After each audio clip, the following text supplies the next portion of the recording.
অন্য সবার মতো আমিও শখ করে একটি বিএলডিসি মোটর দিয়ে একটি ফ্যান বানিয়ে নিলাম। একদম শখের বশে বিএলডিসি মোটরগুলো কেমন সার্ভিস দেয়, কেমন সাপোর্ট দেয়, জাস্ট সেটা দেখার জন্য।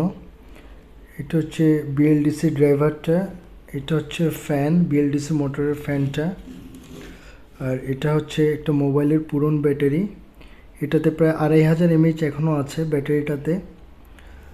তো এই হচ্ছে একটা স্টিলের একটা স্ট্যান্ডের উপরে ফ্যানটা ফিটিং করে দিলাম, সাথে সুপার গ্লু এবং গ্লু গান দিয়ে এটা ফিট করে দিলাম। তো আপনাদেরকে দেখাই ফ্যানটা স্পিড কেমন হয়। এটাতে 3টা গিয়ার আছে। আমি 9 ভোল্টের ড্রাইভারটা পেয়েছি, 12 ভোল্টের ড্রাইভারটা পাইনি। তো ওটা আমি অর্ডার দিয়ে ছোটো আসলে এটা 12 ভোল্ট করে ফেলবো। তো এটা ফার্স্ট গিয়ারে দেখেন বাতাস কেমন হয়, মোটামুটি খারাপ নট ব্যাড, খুবই ভালো হচ্ছে বাতাস। এটা একটু ভিডিওতে ব্লিঙ্ক করতেছে আলোটা, কিন্তু এর আলোটা ব্লিঙ্ক করে না, ক্যামেরাতে ব্লিঙ্ক করতেছে। এরপর লাল আলো জ্বললে, এবার সেকেন্ড গিয়ার দিলে নীল সবুজ আলো জ্বলবে। তো মোটামুটি ভালো বাতাস হচ্ছে।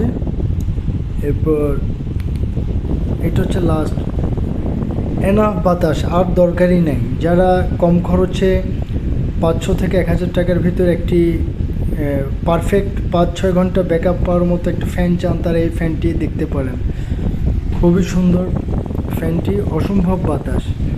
এটা 12 ভোল্ট দিয়ে বানালে, 12 ভোল্টের ড্রাইভার দিয়ে বানালে এটি আরও বাতাস হবে। সবাইকে ধন্যবাদ।